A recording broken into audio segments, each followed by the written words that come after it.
அதிகப்படியான ஏப்பம், சாதாரணமாக உட்காந்துருக்கும் போதே ஏப்பம் வந்துக்கிட்டே இருக்குது, நிறைய ஏப்பம் கண்டினியூஸாக இருக்கிற மாதிரி இருக்குது, ரொம்ப சவுண்டாக ஏப்பம் வர்ற மாதிரி இருக்குது, இந்த மாதிரி சிரமங்களை நிறைய நீங்கள் ஃபேஸ் பண்ணிகிட்ருக்கீங்க அப்படின்னா இந்த பாயிண்ட் சூப்பராக ஒர்க் பண்ணுங்கள். லொக்கேஷன் பாருங்கள். கால் பாதத்தில் பெருவரில் இப்படி மடிச்சிங்கன்னு சொன்னால் அந்த ப்ரொட்ரூஷனில் மார்க் பண்ணியிருக்கிற எக்ஸாக்டாக அந்த லொக்கேஷனில் பாயிண்ட் இருக்குது.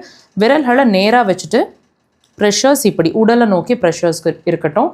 உடன் இன்ஸ்ட்ருமெண்ட்ஸ் வச்சுருக்கீங்கன்னா இது மாதிரி, விரல்கள்னால் இப்படி கிளாக் வைஸ் டைரெக்ஷனில் 3லேருந்து 5 முறை 2 கால்கள்லையுமே அந்த விரல்களில் ப்ரெஷர்ஸ் கொடுக்கணும். நான் சொன்ன மாதிரி 3லேருந்து 5 முறை. ப்ரெஷர் கொடுக்கறதுக்கான ரொம்ப ஆப்டான டைம், சிறப்பான டைம் அப்படின்னு கேட்டிங்கன்னா காலை 9 மணிக்குள்ளே நீங்கள் 9லேருந்து 11 மணிக்குள்ளே தாராளமாக ப்ரெஷர்ஸ் கொடுக்கலாம்.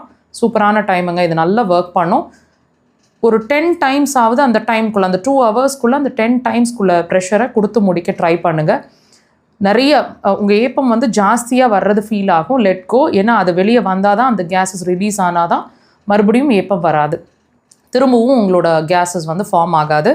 3 நாள் தேவைப்பட்டால் 10 நாள் கண்டினியூஸாக கொடுக்கணும். ரிசல்ட்ஸை உடனே பார்ப்பீங்க. ட்ரை பண்ணுங்கள்.